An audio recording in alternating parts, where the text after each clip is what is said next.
Seja bem-vindo ao Vértice Cast, o nosso ponto de encontro sobre o mundo da arquitetura, decoração e todo o universo da construção civil. Eu me chamo Alexandre Barbosa, faço parte da Live em Casa, uma empresa do Grupo SR. E eu me chamo Lucas Magalhães, sou responsável pelo produto e tecnologia na Live em Casa, o seu e-commerce de material de acabamento para construção. A gente está com um convidado hoje mais do que especial, porque a gente grava esse episódio em Brasília, mas ele não é de Brasília, veio aqui só para bater esse papo com a gente e a gente vai falar sobre um assunto bem legal também, que apesar de estar muito em voga, a gente não tem tanto conhecimento assim, que é arquitetura afetiva. Igor Moraes, seja muito bem-vindo ao Vértice Cast. Eu agradeço o convite, assim, para mim é uma honra estar aqui com vocês. Eu espero que a gente possa bater um papo bem legal a respeito de arquitetura afetiva, arquitetura de maneira geral, e é isso. Que legal, cara. Prazer ter você aqui. Igual. Eu gosto de falar que eu sou lá de pertinho de Barreiras, né? Que você é de Barreiras, Sim. que eu fui concebido lá em Correntina, mas nasci em Brasília. Vizinha, a família é toda baiana, goiana, então, tipo, estamos próximos aqui. Sim. De alguma forma, sim. Igor, conta pra gente um pouquinho da tua trajetória na arquitetura. Sim. Quando você formou, por que você decidiu vir para a área, porque você também decidiu voar sozinho, né? Tomar essa decisão de abrir seu próprio escritório. Conta um pouquinho, né, depois de tudo isso, da Imora Arquitetura. Ok, tem muita coisa aí pra gente falar. Vamos lá, gente. Bom, minha trajetória aí na arquitetura, ela começa ainda no ensino médio. Na realidade, eu sou formado em edificações pelo Instituto Federal da Bahia. Comecei em 2010, formei em 2013 e na base curricular do curso técnico de edificações temos muitas disciplinas que são base ali, desenho técnico, desenho arquitetônico, alguma coisa relacionada aos materiais de construção, às propriedades dos materiais. Então, resumidamente falando, eu tinha a base curricular do ensino médio comum com essas disciplinas também do ensino técnico em edificações. E aí, nessa base curricular, a gente tem muita coisa próxima de engenharia civil e de arquitetura. Então, eu sempre soube que eu queria a construção civil de alguma forma, só que eu ainda tinha dúvidas se seria um engenheiro civil ou um arquiteto. Você estava bem na interseção ali. Isso, eu tava, era um ponto, uma bifurcação, para qual caminho é que eu vou. Só rapaz, que aí, tu não tinha nenhum amigo não que queria te levar para engenharia? Porque... A disputa existia, de fato. Então, tenho amigos meus da época do ensino médio que se formaram em engenharia civil, outros em arquitetura, outros são médicos, enfim, cada um foi para o seu caminho. Mas o que me fez, assim, de fato, entender que era arquitetura foi uma professora. Sempre tem um professor no meio disso tudo. Ela era arquiteta e ela entrava na sala, cara, assim, quando ela abria a porta, a sala ficava iluminada. Porque ela era bonita? Ela era linda, professora Helena, um beijo. Mas assim, ela era linda e ela adorava o que ela fazia. Sabe, chegar para dar aula, para falar sobre arquitetura, os olhos brilhavam. A energia era outra, né? Então, acho que hoje eu sei que o que eu vi ali era, poxa, eu quero fazer algo que eu amo do jeito que ela tá fazendo. Era essa a sensação que eu peguei e que na hora eu interpretei como sendo, vou fazer arquitetura. Deve ser legal. Porque ela é arquiteta. Que legal. Né? Olha que massa, que inspiração bacana. É bem interessante ver isso, porque profissionais que realmente se entregam à profissão, cara, tem o poder de inspirar as pessoas. Sim, naturalmente, né? Naturalmente. E eu digo mais, os profissionais que atendem clientes têm também o poder de inspirar as pessoas, né? Então, você vai atender um cliente lá no seu escritório, cara, a tua energia conta muito. Total. Né? De como que o cliente vai receber, como que ele vai receber o que você está propondo ali para ele em termos de proposta, de serviço, numa entrega de um projeto. Eu acho que essa postura ela é muito importante para a gente conectar. Né? Sim. E aí, falando em conexão, vamos entrar assim, no tema, né, de arquitetura afetiva. O que era arquitetura afetiva? A gente tem o significado de afetivo, como que ele transborda, né, para a arquitetura quando a gente fala de coisas materiais, porque a arquitetura ela tem a essência na criação, mas ela é uma junção de elementos materiais que traz ali para as pessoas, para os moradores de um lar, para um comércio, enfim, algo mais palpável, né? Isso. A primeiro momento é um pouco desafiador, né? Pensar como é que essas duas coisas elas acontecem. Mas se a gente analisar em separado o que é o afetivo do que é a arquitetura, a gente consegue destrinchar isso e chegar em um denominador comum, né? Se a gente vê, como você bem disse, a arquitetura, a gente passa por um processo de concepção e de criação de espaços, né? E aí entra também a definição de espaço e lugar, mas a gente passa por um processo de composição do espaço com alguma intenção. Certo. Essa intenção ela vai ser condicionada pelos desejos do cliente, pelas características do profissional de arquitetura também, mas a arquitetura por si só, ela lida com a produção dos espaços. O afeto é um negócio totalmente subjetivo, é do humano. O ser humano tem essa capacidade de se relacionar afetivamente, inclusive com coisas inanimadas, né? Porque tudo parte do pressuposto do subjetivo, da relação que você constrói com aquilo, com alguém ou com algo também.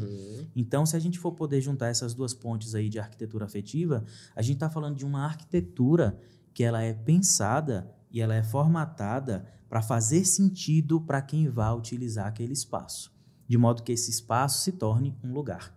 E aí, a gente entra na denominação, na diferenciação entre espaço e lugar, né? O espaço a gente pode caracterizar como sendo todo e qualquer ambiente, seja ele construído ou não, né? A gente pode falar de um espaço natural, que é uma cachoeira. É um ambiente natural, né? Se a gente olha para um prédio, é um ambiente construído. Tem uma intervenção humana ali. Então, o Elon Musk está tentando transformar Marte, que é um espaço, em lugar. Eita. De alguma forma. Não. Se alguém... Se pousarmos em Marte... Começarmos isso é muito legal. Entrar nessa frequência. Eu gostei. Mas se a gente entra em Marte e a gente leva um porta-retrato do nosso bisavô e deixa na nossa estantezinha, na nossa cápsula, é um lugar. Sabe? Então, assim, tudo é possível.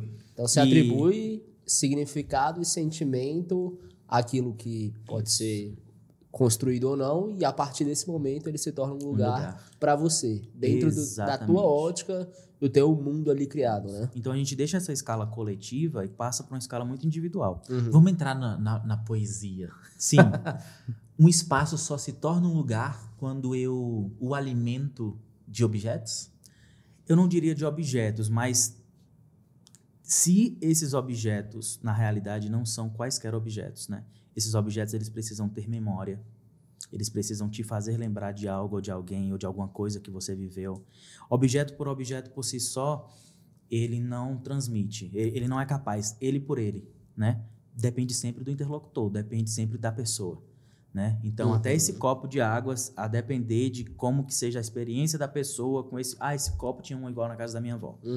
Esse não é um copo mais. Você não vai ver esse copo da mesma forma que eu vejo. Exato. Então, basicamente, por exemplo, o estúdio aqui pra gente é um lugar. Sim, absolutamente. Porque representa muita coisa do que a gente faz. Isso. Da nossa essência, do que a gente quer, do que a gente tem de propósito. Para você que chegou agora como convidado, ele ainda é um espaço. Exato. Ele ainda é um espaço. Então, até o final do episódio, a gente vai fazer isso daqui ser um lugar para você. Ótimo. Perfeito. Eu tô poético. Mas o homem vem inspirado. Que bom. Se você voltar uns 5 minutos no episódio aqui e pegar o gancho que ele fez para entrar na parte afetiva, e essa aí agora, meu amigo, ele tá aí no fundo, viu? Simbora. Mas parte desse pressuposto, assim. E a minha consideração em torno disso tudo é que, na realidade, todos os espaços, ou não digo todos, mas os espaços a quem procuram um projeto de arquitetura afetiva, eles têm por objetivo se transformar em lugar. Aí você vai me perguntar, você tem como garantir isso? Você, enquanto arquiteto, tem como garantir que aquele espaço que você projetou vai se tornar um lugar para aquela pessoa? E eu vou te dizer que não, eu não tenho como garantir. Mesmo num processo de briefing bem feito, de entendimento. Sim. E isso foi uma coisa que eu já superei, inclusive. Porque eu não posso garantir, eu não tenho controle sobre as emoções do outro. O que eu posso garantir é que eu vou ter destrinchado, da melhor forma possível, o que você quer, quais são as suas necessidades, qual é o seu perfil. E através dessa leitura atenta de quem é você e do que é que você quer para aquele espaço, eu vou lançar a mão de todas as condicionantes para chegar nesse objetivo. Mas no final de tudo, esse objetivo só vai ter sido cumprido se você estabelecer o laço com o espaço. Aí ele vai se tornar um lugar. Mas entenda, eu não trago para mim essa responsabilidade de transformar o seu espaço em lugar, mas eu cuido para que você mesmo faça isso. Porque o meu projeto é uma tradução das suas expectativas. Então você guia Eu guio. o cliente Exatamente. ao ponto de... dentro desse processo de guiar, você o conduz até um determinado ponto de tal forma que ele consiga enxergar Exato. o momento de Isso. transformar o espaço em lugar. Então, Isso. numa reunião inicial em que a edificação ainda não está pronta, você vai fazer perguntas mais certeiras. Um ponto que você comentou antes da gravação aqui que eu achei super interessante, que o briefing não tem fim, então Não. ao longo ali da construção e afins da execução do projeto, você vai identificando outros pontos, dando ainda mais vida ao ambiente, ou pelo menos a possibilidade do ambiente ter Isso. vida, até que você chega em um determinado momento e fala, aqui está o teu espaço. E sabe- Torne um lugar. Isso. E sabe qual é a cereja do bolo? É ele falar assim pra mim, tá a minha cara, ou tá do jeito que eu pensei que ia ser mesmo. Mas ou isso até aí é no superou. momento instantâneo, né? Tipo, Isso. sei lá, nesse processo de condução, que é o briefing infinito, Aham. ali até a entrega, né? Você meio que, sei lá, vou usar a palavra checklist, mas não é essa, talvez não seja a melhor palavra. Sim. Você vai trazendo um checklist para ele vivenciar o espaço dele. Isso. Mas, na minha percepção, Uhum. olhando subjetivamente, Sim. você só vai ter essa conclusão depois que ele habita. Isso. Depois que ele vivencia realmente, Isso. que é depois da entrega do teu Isso. projeto e tal. Então, Isso. como que você acompanha isso? Você faz, sei lá, a gente é um e-commerce, a gente vende material, a gente tem pós-vendas. Uhum. Poxa, depois de um tempo que o cliente comprou pela última vez, a gente manda um oi e Sim, tal. sim, Eu falo muito pro arquiteto que quando fecha um projeto, poxa, às vezes você tá atendendo um casal, pô, tá grávido. Uhum. Entregou a obra, pô, quando que o neném nasce? Manda um oi, pergunta como é que foi, se o neném tá bem, manda um presente, uma lembrança e tal. Então, tem muito esse processo do pós, da Sim. entrega. Como que você acompanha isso para garantir que, poxa, será que ele realmente está vivenciando a casa dele? Aham. É isso. Parte do pressuposto também de que eu preciso ter uma ligação e uma conexão com essa pessoa. Geralmente, com os meus clientes, eu procuro sempre estabelecer uma conexão muito além do profissional. Isso não é o meu primeiro plano. Mas isso se torna ao decorrer do tempo. Ao decorrer do tempo, a gente é amigo. Assim, eu não estou dizendo que eu quero muito ser amigo do meu cliente. Eu estou dizendo que isso acontece naturalmente. E naturalmente, me tornando amigo do meu cliente, eu vou querer saber como é que tá. Se está tudo bem, se precisa melhorar alguma coisa, o que é que ele estava achando desse ambiente, o que é que ele começou a achar agora. Então, isso é construído de maneira muito orgânica, muito natural, né? Não existe, de fato, um checklist ou um formulário. O cliente chega com uma demanda, que pode ser e aí todo mundo também, às vezes as pessoas se limitam a achar que a arquitetura afetiva está totalmente ligada à residência. Não. Está ligada ao espaço que você quer. Se você é um psicólogo e precisa de um Era consultório... uma das perguntas que eu ia fazer para você. mais na frente. Vamos aprofundar nesse caso da Vamos, clínica? vamos. Pra, acho que exemplificar por meio Sim, dessa de uma- clínica que sim. você Uhum. projetou e tudo mais. Não, perfeito. Torna assim, ainda mais clara esses conceitos que você está trazendo. que são abstratos, né? Aham. Mas, de maneira efetiva, o que acontece? Eu tive uma cliente que a demanda dela era ter um consultório, ela é psicóloga, e a matéria-prima que ela me trouxe foi que o consultório parecesse com casa de vó. Eu quero que pareça a casa de uma avó. E aí tudo bem, todo mundo tem uma avó, Da todo minha mundo tem tem uma um monte de pé de experiência. alecrim. E Minha aí avó vai ser gostava de ser alecrim, variável, né? Mas aí a gente vai pro arquétipo. Qual é que é o arquétipo de casa de vó? Eu não tive uma relação muito próxima com as minhas avós. Então eu, Igor, não tenho essa vivência. Mas eu sei o que é o arquétipo da casa de uma avó. Isso é o papel de um arquiteto. Qual que é a mensagem que uma casa de avó transmite? Aconchego, segurança, confiança, se pá, até um cheirinho de bolinho de chuva, sabe? Ou de um cafezinho. Mas isso chega, porque isso tá no memorial coletivo, gente. Isso tá na memória coletiva do que é uma casa de vó. Então, ela me trouxe essa demanda. E aí, no processo, eu perguntei para ela, isso tudo tem a ver com sensação. Então, você quer que o seu paciente se sinta confortável de estar no ambiente de tal modo que ele não tenha seus entraves ali de falar de questões muitas vezes complexas.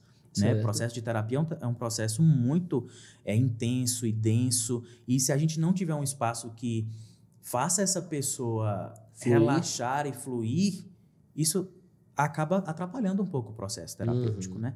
No caso dela, ela me trouxe essa demanda, então eu falei, bom, vamos trabalhar então com o elemento natural. Você gosta de planta? Porque é comprovado que planta natural ajuda nessa questão da identificação com o ambiente, de vida, né, para o ambiente, de organicidade, de tudo aquilo que você vê crescer, que você vê se modificar com o tempo.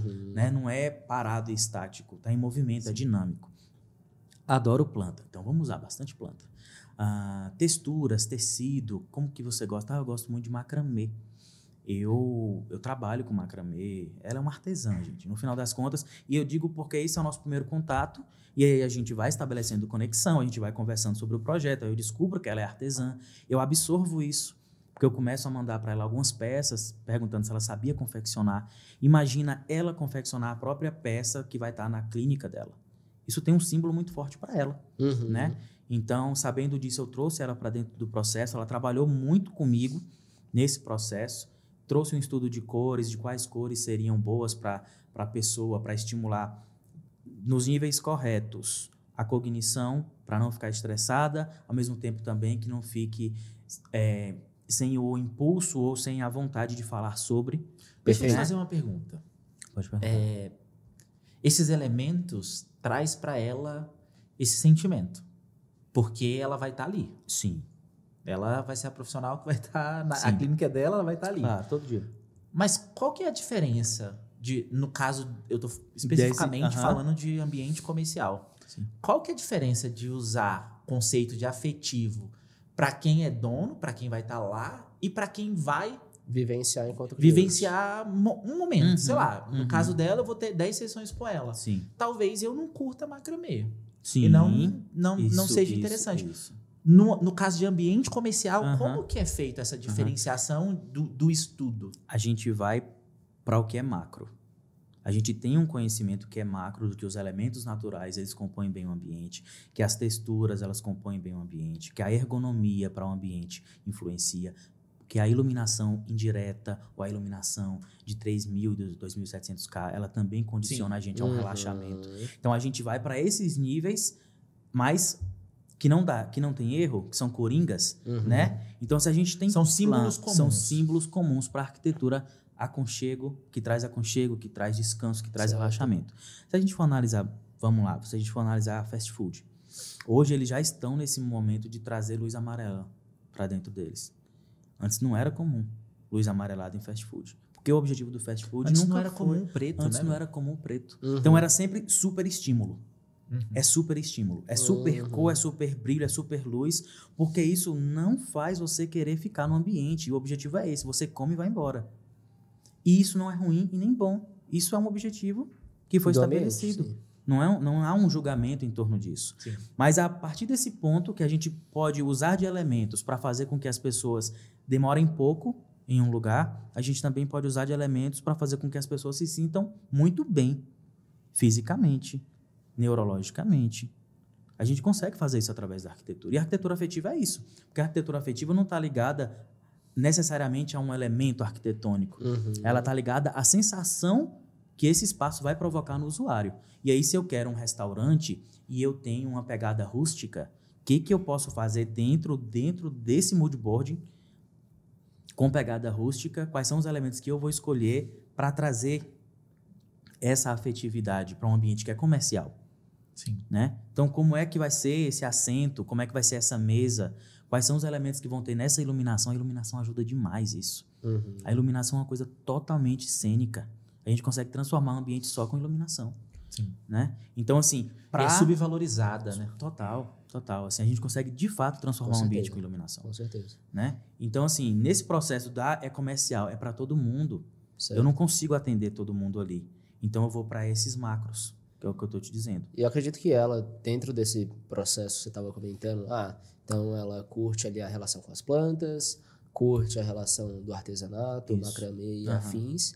E isso, de certa forma, conectando com a pergunta do Barbosa, guia o posicionamento de marca dela. Porque Exatamente. uma vez que você tem uma clínica que remete à casa de vó, tem elementos como macramê, plantas e afins, você vai atrair um determinado tipo de público para a tua clínica. Exatamente. Totalmente. Isso foi tão legal que no final, com a escolha das cores, ela tinha uma identidade visual e formatando aquela clínica, a gente finalizou ela, aquela sala, aquele consultório, ela mudou a identidade visual dela para as cores que a gente tinha escolhido. Então, assim, tamanho foi o movimento, né? Ela incorporou aquilo de tal modo que ela se identificou tanto que ela falou, gente, a minha identidade visual não faz muito sentido mais. É meio que, provavelmente, deve ter sido esse sentimento de quando eu construí a minha identidade visual de marca, foi de fora para dentro. Quando eu construí o ambiente e eu pego um profissional que tem esse cuidado, é um profissional empático e que está realmente aplicando, porque independente de ser afetivo, o que você está até o momento mostrando pra gente é que tem método. Isso. Você consegue extrair dela aquilo vem de dentro para fora. Isso. E aí você precisa mudar a capa. Uhum. Porque não dá para, não tem coerência. Você né? precisa de uma verdadeira identidade, né? Que isso é muito importante, cara. É muito importante na construção de marca, porque eu acho que tem elementos que você precisa ter na marca para trazer gente. Se você tem uma persona, você tem um público específico e tal. Mas para a marca perdurar, ela precisa vir de dentro. Sim, né? Sim. E isso é uma analogia muito bem feita que você faz agora, porque a Imor nasce disso também, né? A Imor o que é Imor? Imor, vamos lá. O que é Imor? Eu trabalhei, saindo da faculdade, eu trabalhei em 2 empresas e fazia os meus projetos no horário após isso, né? Mas isso é uma rotina que demanda muita energia. Trabalho depois do trabalho é trabalhoso. Depois do trabalho. Mas a Imor, ela nasceu há 1 ano, assim, há 1 ano e meio atrás. Só que eu não tive oportunidade nem espaço para expor ela, né? Para defender o que eu acredito sobre arquitetura, sobre método, sobre produção mesmo. Isso veio acontecer há 5, 6 meses atrás, quando eu me desliguei do meu último emprego e eu pensei, eu preciso trazer isso para o mundo agora porque é o que eu acredito.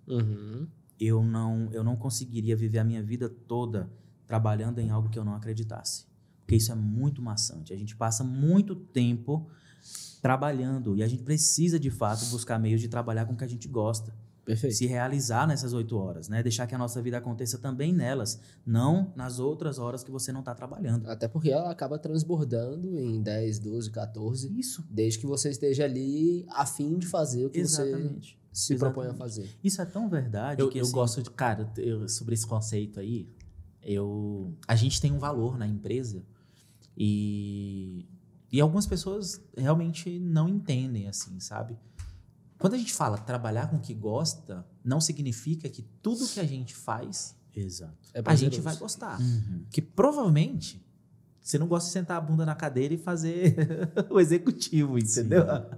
Provavelmente você não vai curtir fazer, né? Mas você ama o propósito do teu trabalho. Totalmente. E aí, a gente entender isso como profissional, como colaborador, é o que muda o jogo de, cara... Eu tenho que fazer determinada atividade, eu não gosto, mas o propósito que isso daqui vai entregar lá na ponta, aí eu amo. Essa é a diferença, porque senão, se a gente for falar, pô, trabalha com o que gosta, velho, se eu chegar ali agora no escritório aqui e perguntar, galera, pô, eu gosto de jogar videogame, ficar em casa, entendeu? Eu também, ficaria em casa assistindo série. É bacana, comendo muito bom. pipoca. É meio que os fins justificam os meios, né? Assim, como a gente fala. Então, se é muito bom aquele resultado, vale a pena tu passar por esse percurso. Sim. Exato. Mas, assim, falando da Imor mesmo, quando eu me senti pronto. A realidade é essa.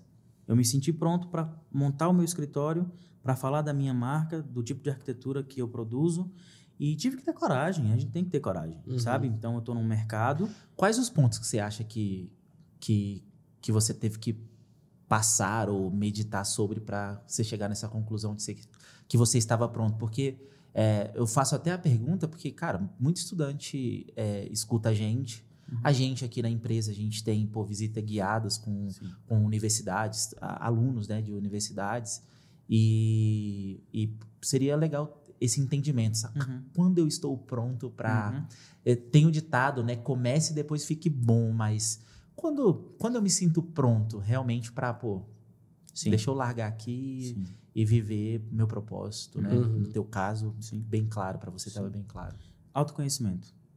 Eu acho que parte muito daí. Vamos indicar a tua amiga lá, pô. Vamos, você fez. Vamos fazer logo isso. Não. Mas Faça o alô dela aqui. Alô, fulana. Tudo bom aqui? Autoconhecimento permite você saber o seu limite, saber no que você é bom, no que você não é bom, no que dá certo para você e no que não dá certo para você.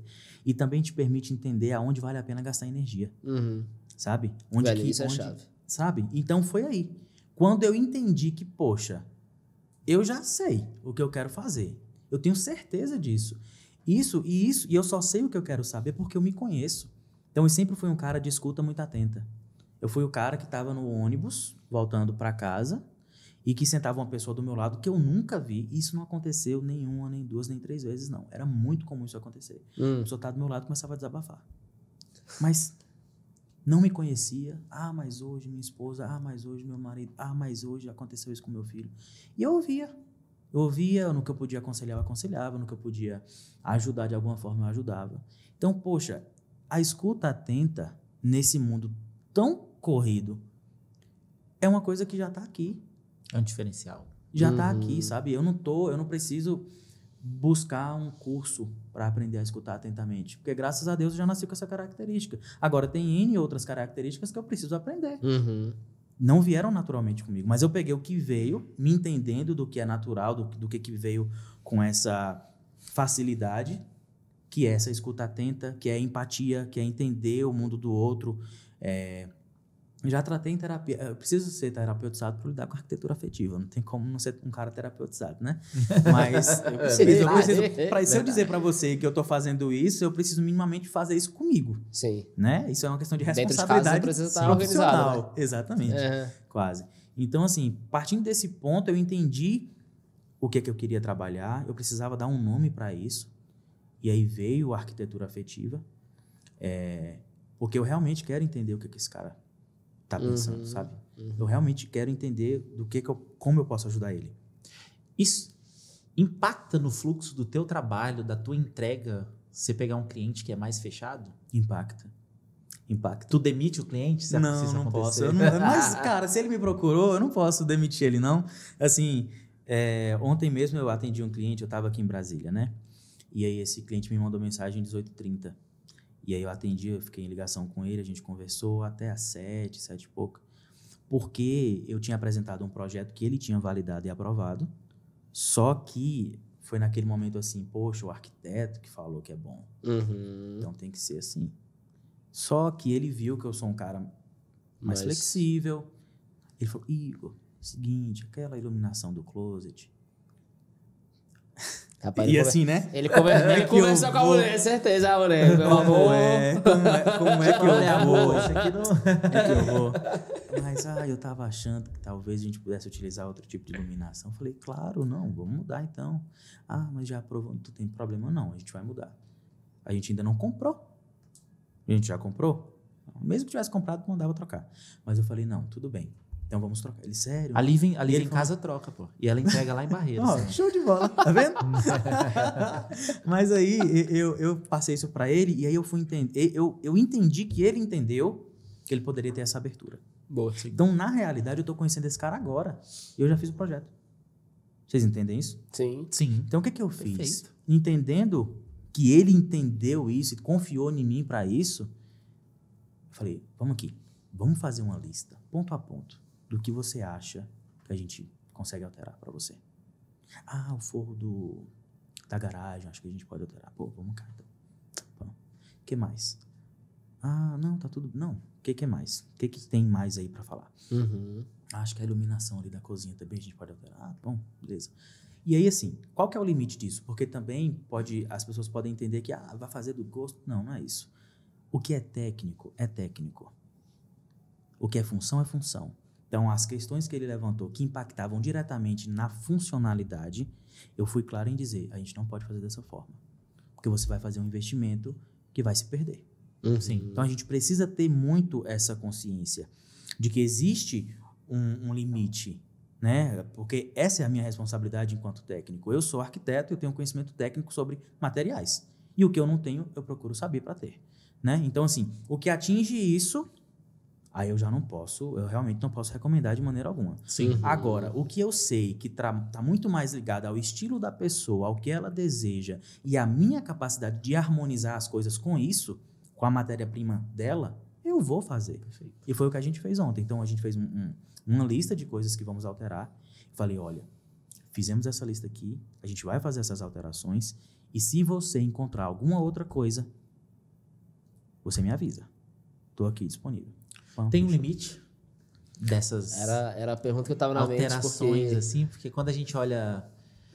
Eu vou chamar de arquitetura tradicional, mas depois eu vou colocar fogo aqui, mais lenha no fogo. Vou te fazer uma pergunta mais ousada, mais pra frente. Olha lá.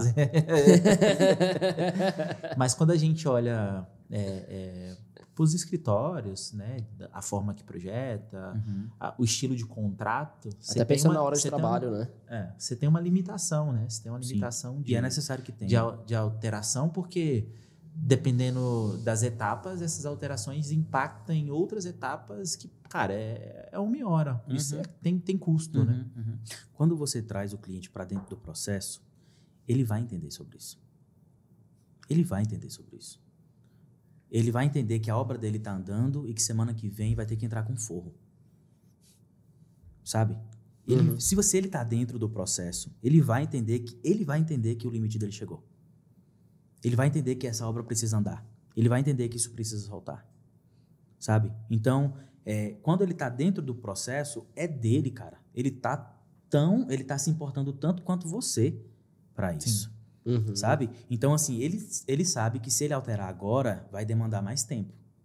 Né? Como que funciona no nosso caso? A gente entrega o projeto, a gente deixa esse projeto em análise para o cliente. O cliente analisa o tempo que ele quiser. Eu não estabeleço prazo. 2 dias. Pode ser formal em um contrato, mas eu sempre deixo claro, se você precisar de 2 semanas, me veja e me diga o que você quer, como que consegue melhorar.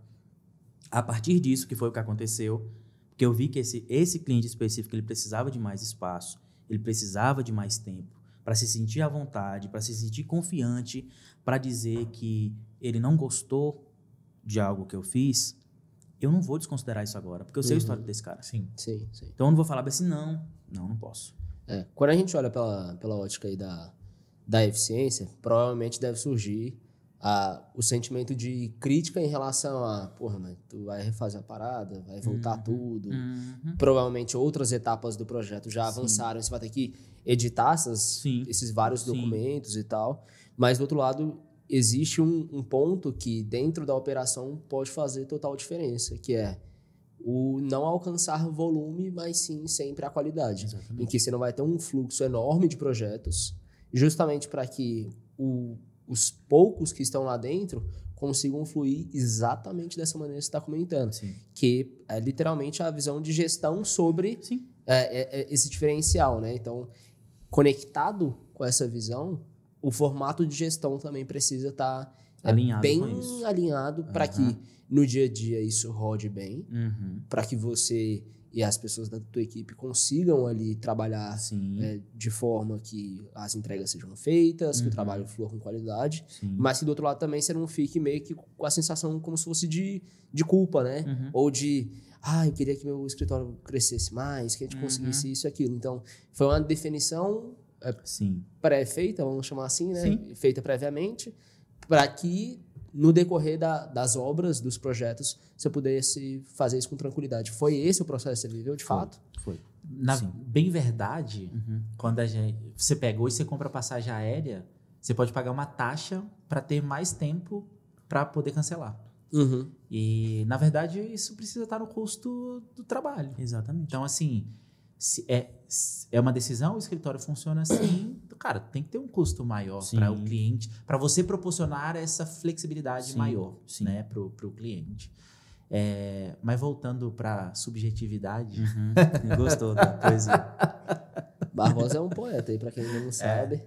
Qual que é a relação de memória afetiva e a construção de lugar? Isso é muito bom. O design do ambiente. Qual que é a relação entre eles? É uma pergunta muito boa. Antes de fazer arquitetura, eu tenho que voltar lá porque tá ligado, né, com essa questão do afetivo também. Antes de fazer arquitetura, eu fiz história. Fiz 2 semestres de história. Na graduação, bacharel em história. E despertei com leituras e as aulas essa coisa do documentar, né, da história das civilizações, da história das pessoas, das memórias delas, da subjetividade disso tudo. Quando eu fui para a arquitetura, eu produzi artigo, pesquisa também nessa linha de arquitetura patrimonial, de memória afetiva, de uma memória que não é material, de um patrimônio que não é material, de um patrimônio que é imaterial, que é o patrimônio que está aqui, que é o caso, por exemplo, de algumas cidades que são alagadas com a construção de barragens. Não existe patrimônio material daquele lugar porque esse lugar está submerso. Mas existe um patrimônio imaterial na cabeça de quem nasceu, viveu e... tá? Wagner Moura é disso, o ator, né? Ele tem um documentário dele pequenininho dando uma entrevista porque na cidade que ele nasceu e teve a infância, tá ali naquele movimento de tem que evacuar porque vai ser alagado por conta da barragem. Isso na Bahia. E aí ele até retomou esses dias no Instagram dele falando, aqui sou eu mesmo, porque tem uma entrevista da Globo fazendo ele molequinho dizendo, mas isso vai mudar, a gente não pode. Para aquelas pessoas, aquele lugar, eu não vou acessar aquele lugar nunca. Eu não vou saber como é que era a igreja nunca. E aí tem o papel da documentação, da fotografia, mas isso é uma outra coisa. Mas para quem está lá, esse patrimônio é vivo, sabe? E vai se perder quando elas se forem. A grande questão do patrimônio material, se não for de alguma forma criado um livro ou algum conhecimento, algum documento sobre isso, isso se perde. Isso tem total relação com a memória afetiva e com a arquitetura e o espaço que eu vou produzir a partir disso.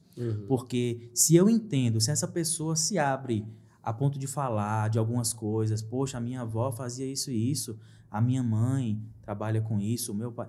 Isso não fica também chapado. Não é porque a mãe era uma boleira que eu vou... Não é isso. É uma interpretação de acordo com aquela memória. E a gente traz isso de maneira inconsciente, subjetiva. Por exemplo, no caso da clínica, do consultório, água, barulho de água tranquiliza.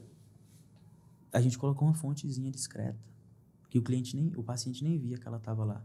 Mas o som provocado por aquilo gera uma memória afetiva. De um banho que você tomou numa cachoeira.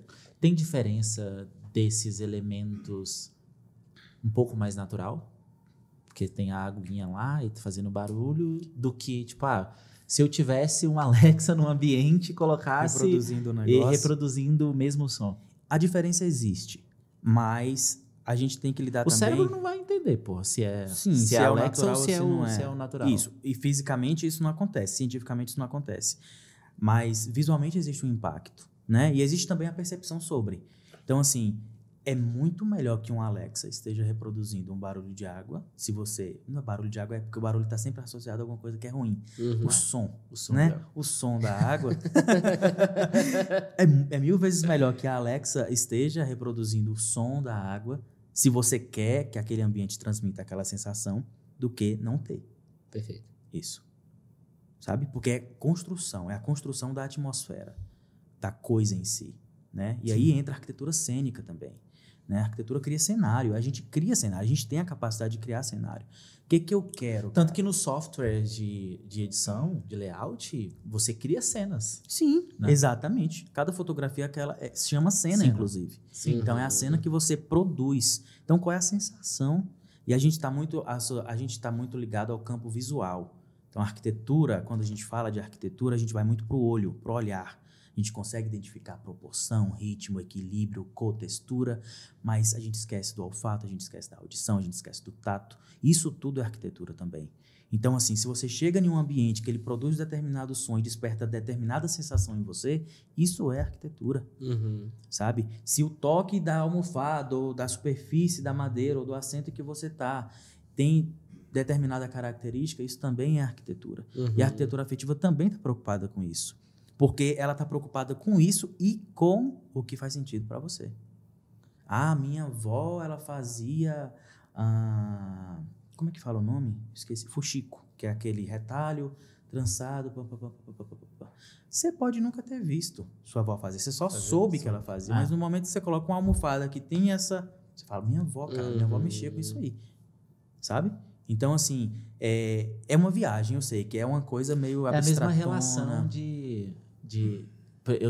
eu falei isso para um amigo esses dias. Dei uma corona para ele, e aí tava rolando a música, ele falou, caraca, você gosta dessa música, né? E eu falei, cara, apesar do meu pai não gostar desse tipo de... ele não gostava desse tipo de música, sim, mas ela me faz lembrar ele... Caramba, que coincidência. Entendeu? Eu preciso contar isso. Dos artistas brasileiros, assim, a que eu mais gosto, ela faleceu, Gal Costa. E assim, quem me apresentou Gal Costa foi meu pai. Meu pai não gosta de Gal Costa. Tinha uma música que ele ouvia, que eu acho que ele nem sabia que era ela que cantava. Negro Amor, ela canta assim muito bom, a voz afinadíssima, aguda. E aquilo ali me chamava a atenção, porque eu sempre fui muito atento a esse negócio de escuta. Poxa, que coisa bonita, que coisa bacana. Quem é que canta Gal Costa? Pô, quem é Gal Costa? Aí fiquei maluco. Foi atrás. Caramba, que é isso? Isso aqui existe? Como foi que eu levei tanto tempo sem saber? Aí de Gal Costa foi Maria Bethânia, Chico Buarque, Caetano, todo mundo ali naquela coisa do Brasil, efervescência, MPB. Sou apaixonado. Meu pai não gosta. Mas quem me apresentou Gal Costa foi ele. Sabe? Que relação. Eu ouvi. Hein? Então, não tem domínio. Olha o que me faz lembrar meu pai. Uma coisa que ele não gosta. Não tem como a gente categorizar. E é por isso que eu volto no sentido de eu não tenho como garantir que você vai transformar esse espaço num lugar. Mas o que eu posso garantir é que eu vou ter percorrido toda essa trajetória em torno disso. E as chances disso não dar certo são muito pequenas. Sim. Porque em um elemento eu vou acertar.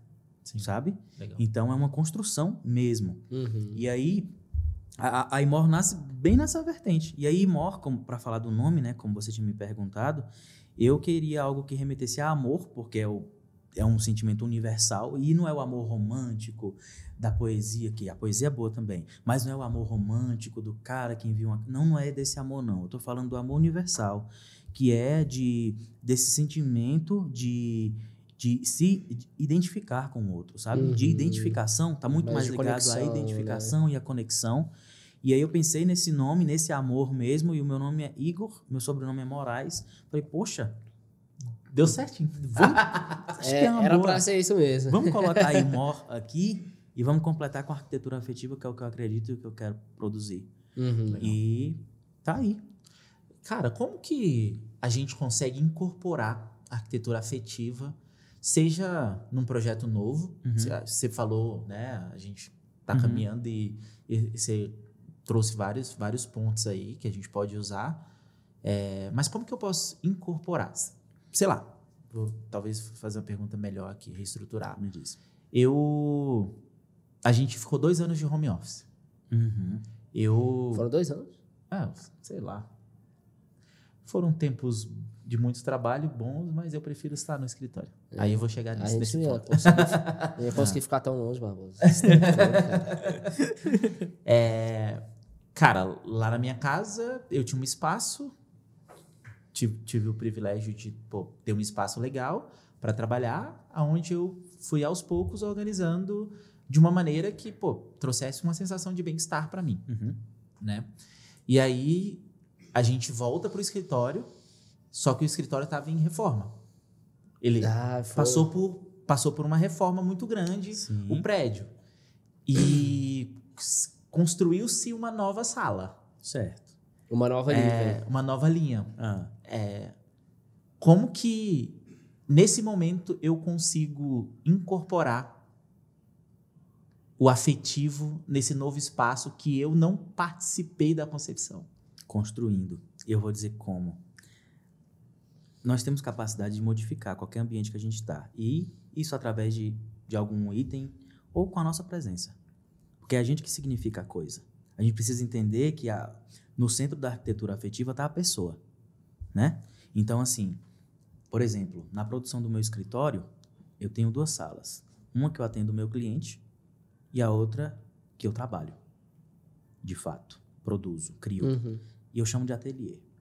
O nome ateliê é proposital. Eu não vou chamar sala de trabalho. Vou chamar de ateliê.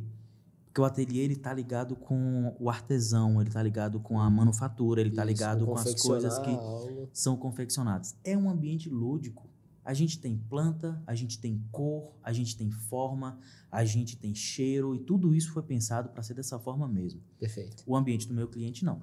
O ambiente do meu cliente é um ambiente sóbrio, aconchegante, cumpre todas as funções e diz sutilmente o tipo de arquitetura com a qual eu trabalho. Mas ele é neutro. Ele não pode ser como um ateliê. Por que eu estou dizendo isso? Porque lá, nessa parte do ateliê, eu projetei espaços para que cada pessoa coloque algo que signifique para ela. Se você é budista, leve a sua estatuazinha do Buda. Se você gosta de incenso, coloque seu porta-incenso aqui. Se você tem uma relação com fotografia muito forte... O espaço é preenchido com a essência da total, pessoa. Não é para mim, não. O ateliê tem muito meu, mas tem que ter muito da Enia, que é minha estagiária. E tem que ter muito de qualquer pessoa que entrar e que for trabalhar ali. E se eu, enquanto... eu vou colocar entre muitas aspas, o dono, não fiz isso, a pessoa que está lá tem que fazer essa. Eu fiz isso em todos os lugares que eu trabalhei.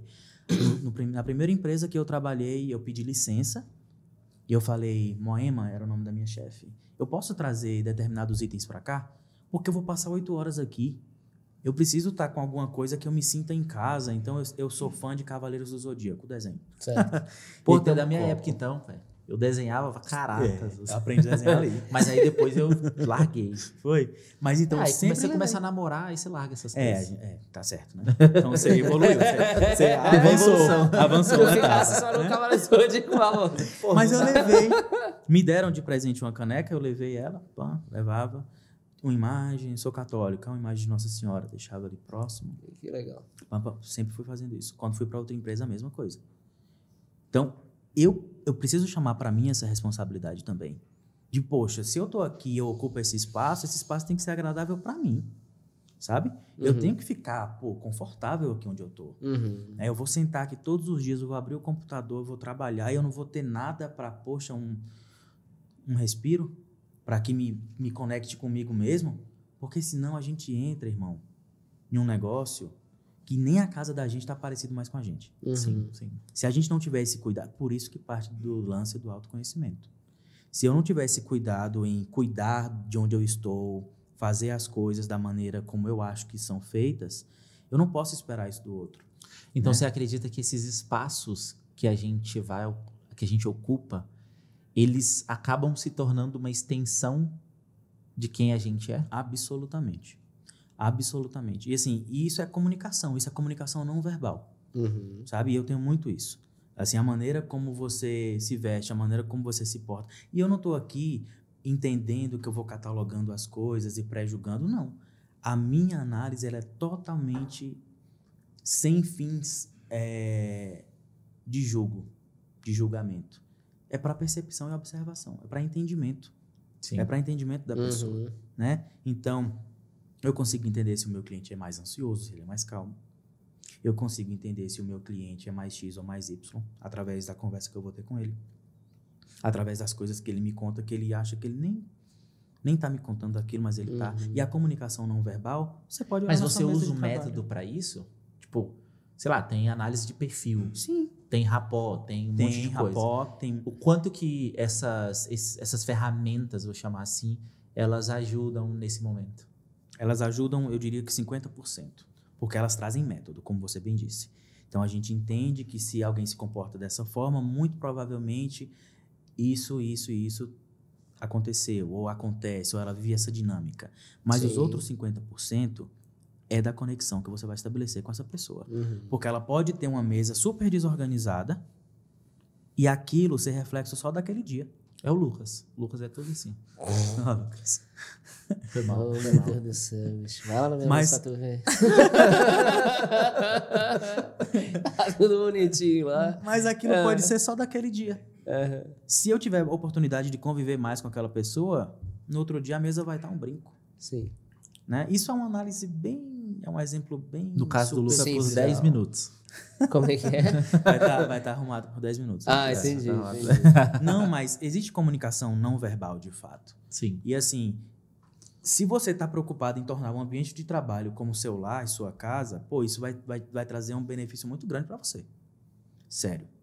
Sério. Claro que nada repara isso ou nada contorna o fato de que casa é casa, trabalho é trabalho. Sim, claro. Né? Mas se você consegue, uma foto que você coloca da sua esposa, da sua família, dos seus filhos, dos seus pais naquele ambiente, isso é propósito. Aí eu vou usar de meme, porque isso não é nem meme, porque não é pra rir. Mas tem umas imagens Pera de aí, pô, internet que eu agora já tô vi. ficando com vontade de rir, pô. Eu falei, isso não, agora eu não vou ter é que pra rir, segurar não. a risada. Quer dizer, eu vou contar, mas eu não tenho um controle se vocês vão rir, eu acho que não. Beleza, mano. Mas assim, é uma foto do Homer Simpson. Tá. Ele tem um trabalho muito... Ele não gosta do trabalho dele. Uhum. Ele não gosta de fazer o que ele faz. E para suprir essa necessidade, Homer coloca um monte de foto de Lisa, de Bart, da esposa. Tá forrado. Porque ele precisa daquele trabalho ali É o combustível dele. para poder manter a família dele, né? Então, isso é só um exemplo do que pode significar. Mas você precisa se cercar disso, cara. Isso te alicerça, isso te solidifica, sabe? Isso te dá propósito, te dá foco. E, claro, que no caso de um trabalho que você não gosta, você se programa para sair assim que der. Sim. Acredito Não é que pra isso você. te conecta àquilo que Totalmente. você acredita, né? Porque Totalmente. aquilo que você não tem contato com constância, Sim, acaba perdendo significado. totalmente. Então, exemplo, no caso do católico. Pô, se você parar de rezar, Uhum. como que você vai acessar Deus dentro Isso. de você, né? Exatamente. Então, porra, a oração é um caminho. É um caminho. Você ir para a casa de Deus é outro caminho. Sim. Então, você ter ali a imagem de Nossa Senhora Sim. é um outro caminho. Assim como quem não acredita, ou Uhum, então... uhum. Dentro da E minha, tá dentro. da minha essência, do Aham. meu DNA, tem a questão da necessidade das plantas por querer o contato com a natureza, Sim. de sentir ali a liberdade, o toque da coisa mais natural e liberar energia, trocar energia com a Isso, planta isso. e tal. Você gosta de observar o céu. Vamos fazer isso acontecer no seu dia a dia, se isso é importante para você. Uhum. Você tem que ter um espaço na sua casa que você consiga ver o céu, Sim. Boa. né? Igor, quais são os elementos-chave? E aí agora, realmente olhando para o arquiteto, para o designer que está nos assistindo, que os elementos-chave que eles podem utilizar, o que eles devem utilizar para trazer mais os projetos deles para esse lado da arquitetura afetiva. Sim, elemento. Existe elemento base necessário para, tipo... Como que eu olho para um projeto e falo, cara, tem cara de arquitetura afetiva. São os arquétipos, Você né? entrar na minha sala ali, você fala, pô, Uhum. tem Isso cara. é uma pergunta Porra, bacana. aí é foda por conta da subjetividade da parada, não, né? Mas minha aí cognição ele já tem que tá responder, aqui né? Sim, trabalhando. não, eu fiquei por causa da pergunta, né? Tudo bem, a gente vai conseguir, a gente consegue. Hoje não, mas semana passada eu ouvi de um amigo meu que também é arquiteto, quando entrou nas salas do meu escritório, ele foi pro ateliê e ele foi pra sala de reunião e ele disse assim, cara, são salas com propostas bem diferentes, mas você percebe que tem arquitetura afetiva nas duas, que tem identidade, que tem linguagem nelas duas. Servem a propósitos diferentes, mas elas são a mesma. Certo. Isso é bem complexo de analisar, né? E eu fiquei, caramba, cara, eu consegui fazer isso mesmo. Eu pensei para ser assim. E ver alguém dando esse feedback sem eu ter perguntado, pô, o que é que você achou? Né? A pessoa chegou e automaticamente disse, poxa, olha o que eu percebi, isso. Acho que bacana isso, né? Então, assim, vai muito do propósito, do que você é, do que você quer, e falando especificamente do que eu preciso, quais são os coringas, o que eu acho, você precisa ter interesse em conhecer o seu cliente. Acho que essa é a primeira coisa. Você precisa se Antes de interessar. tu continuar, cara, porque eu lembrei. Me diz. É besteira. Besteira, mas tá conectado com, Então com não é, não. o que a gente Vamos. tá falando. Tem uma comédia romântica que eu gosto. São os besteróis que eu assisto às vezes. Esqueci. Tudo Menos Você. E tem uma cena que os dois amigos lá, os protagonistas do filme, estão assim, tipo... É um apartamento de um cara solteiro, então tem pouca coisa, né? Aquele estilo americano de solteiro e tal. E aí o amigo chega, os dois começam a conversar e tal. E aí o cara tinha ficado com a menina no dia anterior, na madrugada e tal. E aí o cara olhou assim, aí olhou para um elemento na estante, que era uma chave... Eu não vou lembrar o nome. Eu vou chamar de chave inglesa, mas enfim, não sei se é inglesa. E aí olhou pra chave, aí o amigo falou, você não falou da chave pra ela. Você não contou a história da chave pra ela. E aí você comentando desses elementos, a chave era uma das coisas que ele tinha dentro de casa que fazia lembrar a mãe dele, que a mãe dele deu pra ele. E tipo, não tinha nexo nenhum com a decoração, mas estava lá. Era um elemento que trazia essa memória afetiva. Isso é um exemplo muito bom do que é. Porque isso parte do interesse, como eu tinha dito. Aquele elemento só faz sentido porque foi a mãe que deu, em um determinado contexto, que fazia ele lembrar. Porque uma coisa é a mãe presentear, outra coisa é o significado que você vai dar para aquilo. Exato. Sua mãe deu porque você precisava, sei lá, dessa chave. Mas, poxa, pro cara que tá morando só, que não vê a mãe, que não mora na mesma cidade, é aquele único elemento que ela me passou, entende? Então, assim, não foi nem a finalidade dela, mas é como você interpretou aquilo. Por isso que elencar elementos para garantir que a gente tenha essa arquitetura vai mudar de caso para caso, vai mudar de cliente para cliente, porque a única coisa que importa, que resume todos esses elementos, é o interesse em entender quem é o seu cliente, a história dele, o que faz sentido para ele e como você, enquanto arquiteto, consegue orquestrar isso, trazendo a qualidade técnica, trazendo a qualidade funcional, estética e harmonizando esse gosto que muitas vezes ele acha que não é bacana. E como você faz isso? Conhecendo o cara. Mas como você conhece Eu tenho o um cara? repertório. Eu passei, todo arquiteto se formou na faculdade e a gente sabe uma porção de coisa. A gente sabe uma porção de elementos que combinam e que dão certo.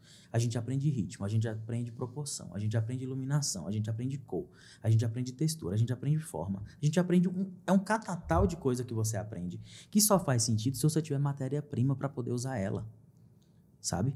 Para mim, só faz sentido utilizar isso tudo que eu aprendi se alguém me desafia. Eu quero que você pega isso tudo que você sabe aqui e faça isso aqui que eu quero e que eu preciso dar certo. Mas, depois de tudo que a gente conversou até aqui, e quando você fala do teu background, dos teus gostos, eles te ajudam a ter essa visão. Sim, com certeza. Mas o profissional que é muito técnico, que não teve, história, que não estudou história 2 semestres, que não curte filosofia, o cara que nunca fez terapia, terapeurizado, sei lá. Terapeutizado. Eu já tava criando uma palavra nova aí. O cara que não é isso, velho, talvez não, na minha percepção, ele não vai ter essa visão que você tem. Então, não acho que seja um elemento tão simples de você identificar da pessoa que tá na tua frente esses pontos. Se você não tiver tido, não precisa ter as mesmas que você. Sim. Mas se você não tiver tido... Mas você precisa ter um repertório voltado para isso. Caso contrário, eu acredito que não faz nem sentido para o profissional querer abordar tal vertente, porque ele vai se colocar numa posição que não é natural para ele. Ele vai tentar forçar essa questão, e aí entra nas questões de até onde vai ter o teu limite, qual que é o teu ponto forte, o que você curte e tal. Para dentro disso, você falar... Porra, se o meu negócio é projetar e ponto, velho, tu não precisa ficar se forçando para tentar adotar a arquitetura afetiva. Não, velho, vai lá, fica projetando.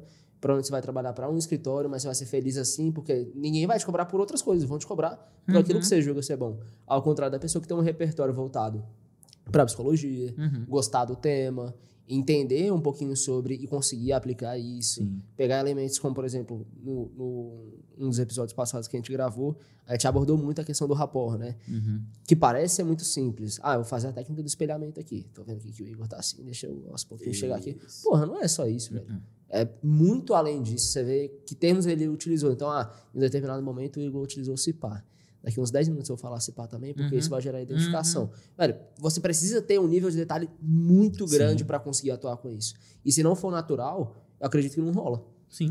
Eu acho que nasce do autoconhecimento. E aí o profissional que, poxa, que não chegou a esse ponto, o ponto que você identificou e que você, é isso, vou fazer isso e tal, ele vai sempre cair pro lado mais técnico da coisa.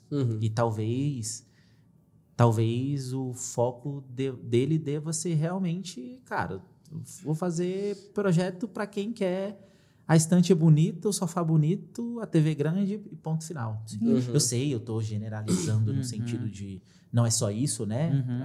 Mesmo tendo só a técnica, não é só isso, mas talvez ele escolha essa linha de trabalho. Sim. E você falando desse lance de sofá bonito, TV grande, afins, me veio à mente que segmentar dessa forma, entendendo os sentimentos que existem do outro lado a fundo, conectando isso com a rotina, o estilo de vida e afins, também é um caminho para você começar a atender projetos mais robustos. Digo, projetos que vão elevar a tua hora de trabalho e elevar o valor do teu projeto. Porque você vai conseguir captar a essência da pessoa que está do outro lado e conseguir traduzir isso em um lugar, assim que a pessoa denominar como lugar. Enquanto isso vai ser espaço. E as pessoas acabam não, né? Elas se perguntam com frequência de como eu faço para aumentar o valor? Eu vou ter que entregar mais alguma coisa, eu vou ter que adicionar isso aqui. Mas, na verdade, você pode simplesmente, que não é nada simples, né? Aprofundar. Sim. Você pegar uma vertical específica e se aprofundar nela, não necessariamente vai ser técnico. Sim. Mas você vai conseguir gerar muito mais valor para o teu cliente por reproduzir alguma cena da infância dele, por reproduzir a sensação daquela cena e coisas do tipo, né? Cara, você falando aí, eu tava fazendo a correlação com o Círculo Dourado. Nessa questão do preço, né? Não é só o que você vai entregar, mas é o como. Porque todo esse processo que você citou para chegar na construção de um lugar é o como você faz. Sim. Não é só o que. O que é o projeto. Entendeu? Então, assim, o como você faz as coisas impacta diretamente no quanto que você vai cobrar por aquele serviço. É o que a gente comentou lá, né? Poxa, se você dá essa flexibilidade muito grande para o cliente de fazer alterações, você tem um custo para isso. Sim. Né? Então, aí, até falando em custo, quando a gente fala de custo e eficiência, o quanto que o projeto afetivo impacta nisso? Ele tende a ser mais barato? Ele tende a ser mais eficiente do que... E aí a gente também tem que entrar no conceito de eficiência, né? Porque, cara, se a passagem nos ambientes estiver adequada e tal, se a bancada estiver da altura certa, ele provavelmente vai ser eficiente. Então, tem a subjetividade aqui também, né?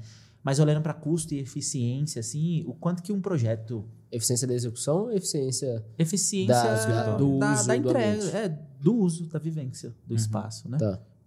O quanto que impacta você fazer um projeto afetivo em relação a custo e eficiência. Se a gente for conseguir ramificar isso para não só para o custo do projeto, para a eficiência dele, até para o próprio método, quando você me perguntava, se a gente for produzir um ambiente comercial, que não é para uma pessoa específica, vai que essa pessoa não gosta de macramê, o que a gente utiliza? Nós tínhamos aí os macros, né? A gente utiliza o elemento natural, a gente utiliza a textura, a gente utiliza isso para além do que é técnico, né? Porque todas as bancadas vão ter que estar em alturas normativas, os assentos também, a inclinação do estofado também vai ter que estar. Então, isso aí é um plus, né? Tem que estar redondinho, bonitinho, funcionando no que a gente já entende como funcional. Correto. Isso precisa acontecer. Isso também se aplica ao projeto. Então, a gente vai entregar um projeto que é técnico, que é execuível, que está tudo dentro de norma, que é o mínimo, inclusive, quando você solicita de um arquiteto um projeto, né? Então, essa parte técnica ela precisa estar sanada. Aí entra a parte... Entregando isso, a gente vem agora para a composição afetiva, né? Como que a gente vai fazer isso? E aí você me pergunta do preço e da eficiência do projeto. A gente trabalha por hora trabalhada. Eu não falo nem o preço do teu trabalho, do custo. Porque já deve ser caro aí por tudo que a gente falou. Se não for, tu pode aumentar o preço aí. Se não for, a partir de hoje, dobre o valor e segura. E sustenta porque vai vir. Mas eu falo pro cliente lá na ponta da execução mesmo, assim. Da obra, da decoração, sabe?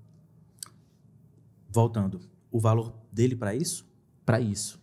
Da aquisição Porque assim, ó, vamos lá. Quando você fala de elementos, você comentou lá, eu comentei da chave, você comentou do quadro, no meu caso eu tenho um violão que, remete memórias legais para mim. São elementos que compõem um ambiente e que não tem um custo elevado. Entendi o que você quer. Tá entendendo? Tipo, cara, o custo de uma cadeira para um escritório que não tem esse viés, pode ser 10, 15 mil. Uhum. Mas talvez tenha uma cadeira que ergonomicamente seja aceitável para uso, que custe bem menos e que lembre, sei lá, a cadeira da avó. Tô Sim, exagerando aqui nos mas exemplos, eu tô entendendo entendeu? bem. Uhum. E eu acho que parte bem desse princípio mesmo. Não tem como ter uma régua, porque isso vai depender da demanda que o cliente me traz. Então, assim, se a memória afetiva do cara tá ligada com o artista até que Tony tava falando, que era Debré, sei lá. Se tá ligado com o Debré e ele tem condição de comprar um Debré, a gente vai comprar o Debré. Né? Mas se tá ligado com o fuxico, que a avó faz e que a gente consegue encontrar com muita tranquilidade, acessível e tal. Na Bahia, né? Pô, tu consegue encontrar aqui, não. Muito bom saber. Mas você entende que isso é tudo muito relativo? Então, essa eficiência está totalmente ligada com o desejo do cliente, com o que ele entende por afetivo, que é o mesmo que combina com a questão da Alexa. Sim. Eu consigo ter uma questão afetiva com a casa que é inteligente? Claro. Se isso para você te proporciona algo que é afetivo... Rapaz, às vezes a Alexa me dá bom dia e minha mulher não, pô. Olha aí. Tô Pronto, zoando, vamos. Ela dá bom dia, pô. Eu só brinquei. Você não podia deixar essa passar. Não podia deixar passar, né? Mas você entende. É bem curioso. O elemento Alexa aqui me fez lembrar de uma parada. Eu tenho uma irmã, né? 2 irmãs. Uma delas tem 2 filhos, sendo um deles meu afilhado, né? O Cadu. E aí, o Cadu ia muito no meu quarto para poder brincar com a Alexa. E toda vez que ele chegava na casa da minha mãe, a primeira coisa que ele ia fazer era brincar com a Alexa para poder pedir trocar a luz para cor azul, que a cor favorita dele é azul. E logo depois pedia para jogar um jogo lá, Show do Milhão. E aí me chamam de Dindão, né? Dindão, qual que é a resposta? Me conta aí. Então, existia esse momento com a bendita da Alexa. Sim. Então, aí está o exemplo mais claro de como é possível, né? Você criar. Não, e hoje, como as coisas estão caminhando, vai ser cada vez mais... Hoje já é normal. Mas vai ser o novo normal. Daqui 5 anos... Tava comentando isso também recentemente, que, cara, a gente não sabe. Recentemente não, ontem, uma jovem de 18 anos, começou a faculdade agora, e a gente tava falando sobre inteligência artificial, sobre leitura de artigo e tal. E eu falei, cara, eu não consigo imaginar daqui 5 anos como vai ser. Não dá. Não dá, porque a gente atravessou essa revolução toda. Se a gente pegar a nossa infância, por exemplo, eu tinha medo de ligar um computador, porque você tinha que apertar em 3 botões para ele ligar. Você tinha que ligar o estabilizador, tinha que ligar a CPU, tinha que ligar um tapa nele para... Então, hoje não. Hoje, um menino que não sabe escrever, ele pega o microfone, o YouTube tá lá mostrando para ele o vídeo que ele quer. Então, a gente acompanhou essas duas vertentes da coisa aí. Então, a gente fica se perguntando mesmo, daqui a 5 anos, sim, o que vai acontecer? Né? Sim. Que a velocidade tá aí. Não, e a tecnologia tá fazendo um trabalho danado para suprir essa carência do ser humano. Sim.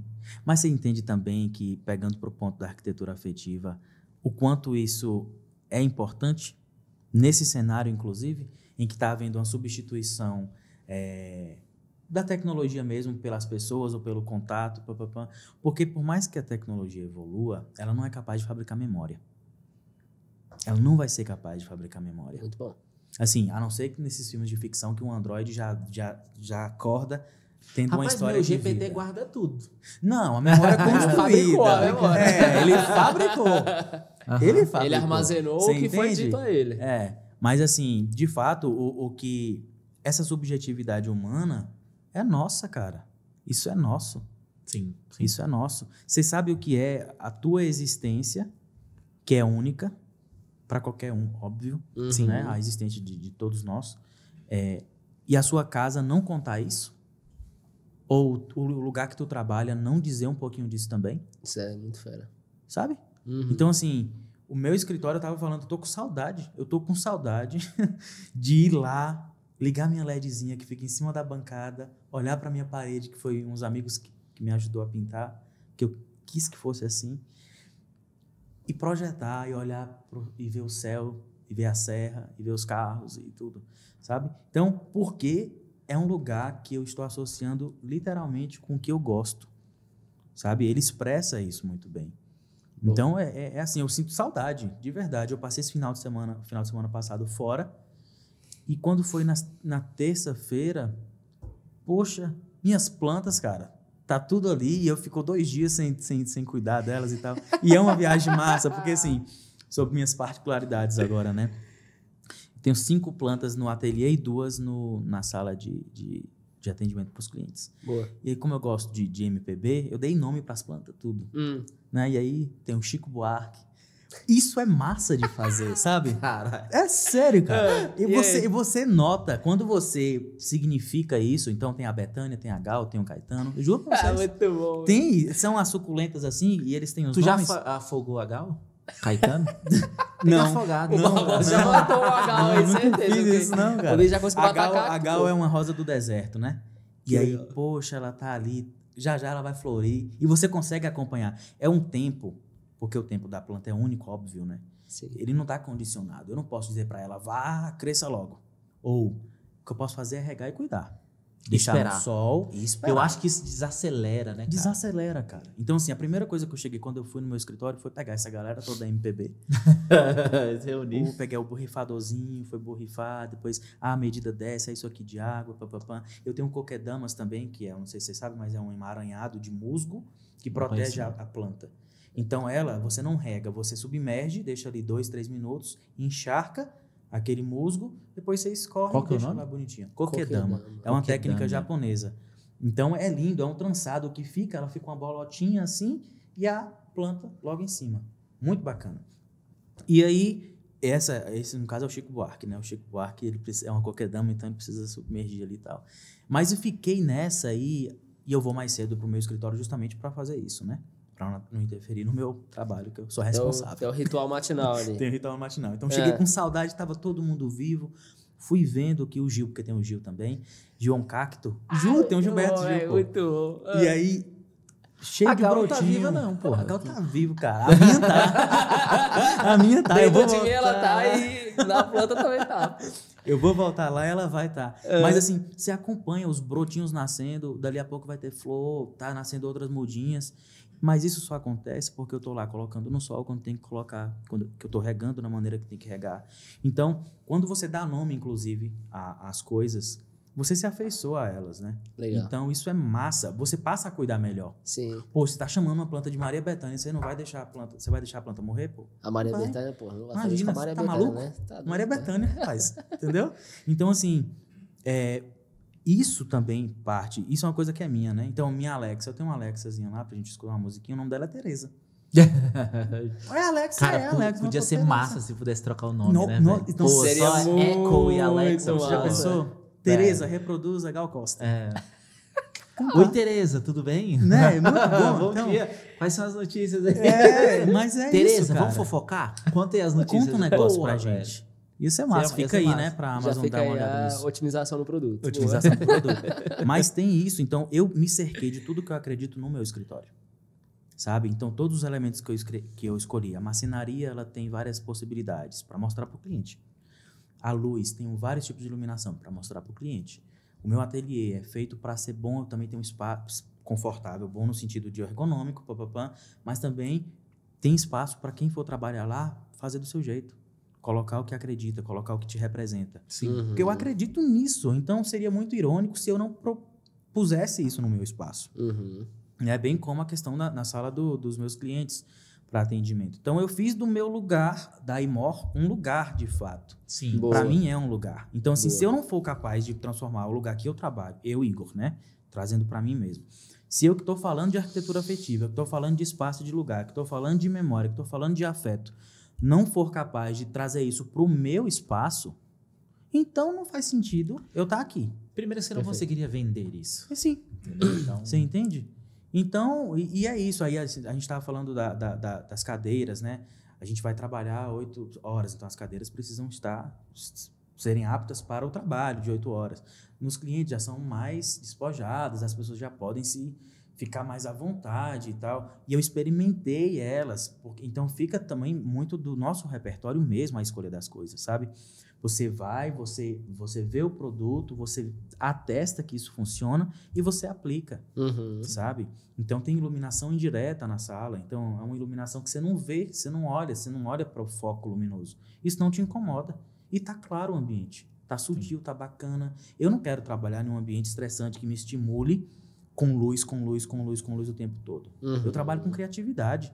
Eu preciso, primeiro, de uma temperatura agradável, para poder pensar, porque o calor nem isso permite a gente fazer. E é uma cidade muito quente, a cidade que Barreiras é uma cidade muito quente.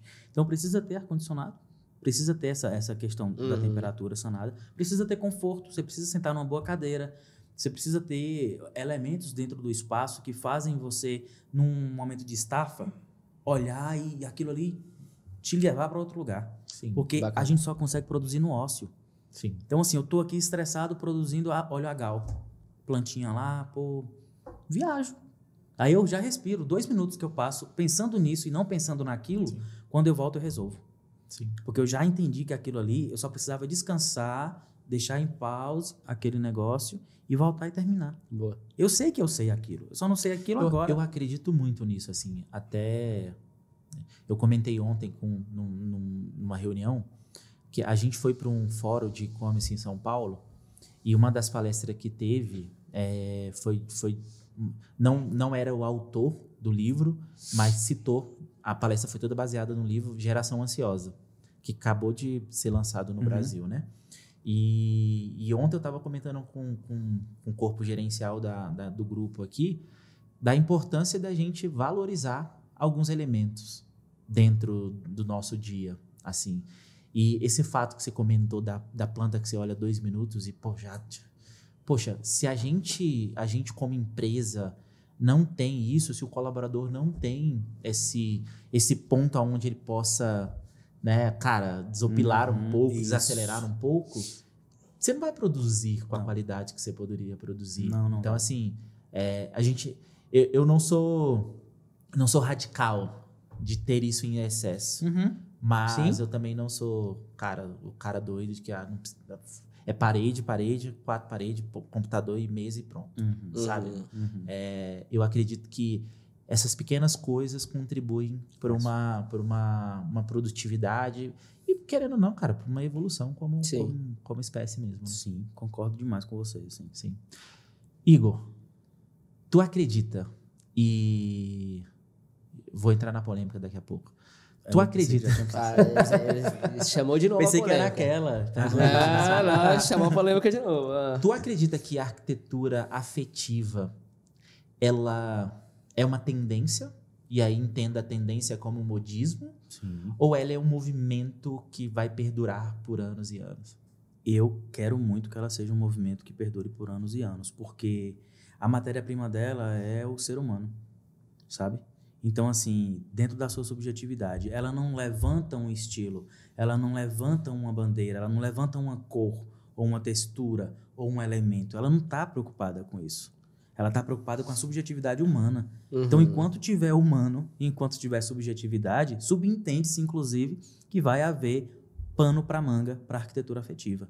Porque a gente não está aqui dizendo que não é uma arquitetura de luxo, que não é uma arquitetura brutalista, que não é... Contanto que faça sentido para quem for usar aquele espaço, que ela seja dessa forma, ela vai se comportar dessa forma. Sim. Ela vai ser luxuosa, ela vai parecer como a referência hoje, né, que todo mundo fala muito de Dubai. Então, assim, é o meu desejo enquanto cliente que a minha casa tenha esses elementos.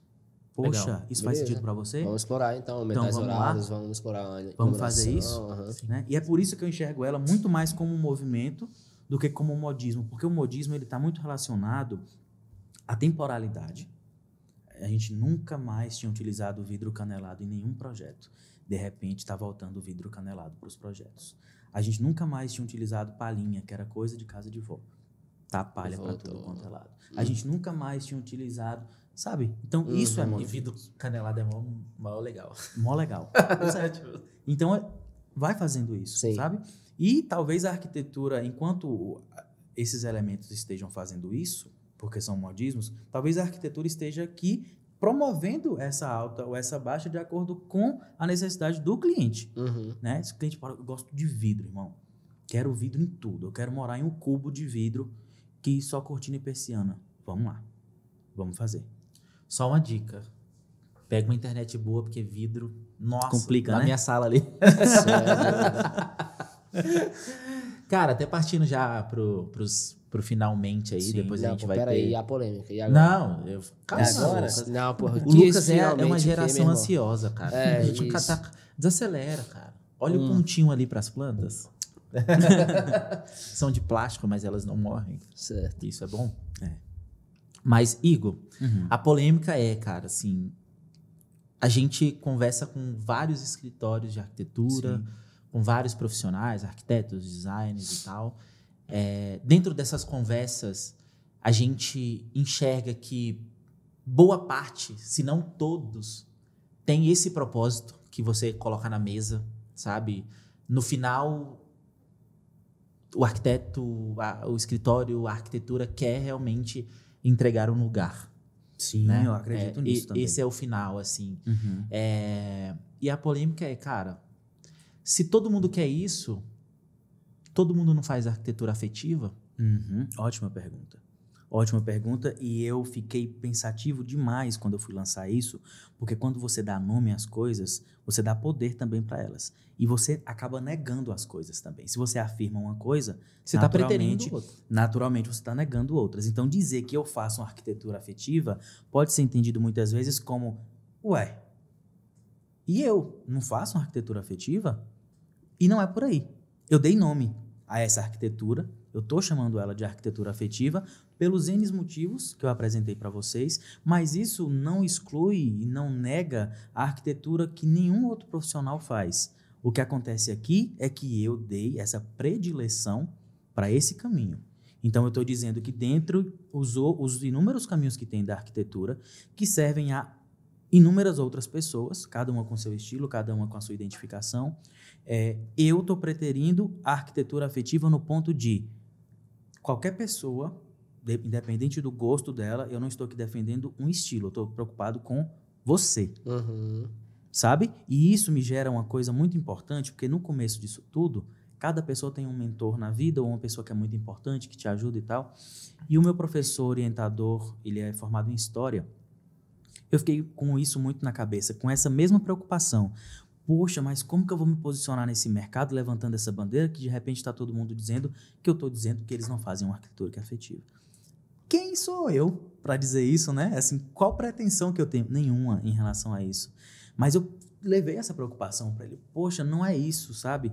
Mas e se interpretarem dessa forma? Foi o que eu trouxe para ele. E ele falou bem assim, Igor, você não tem poder sobre como as pessoas vão interpretar o que você está trazendo.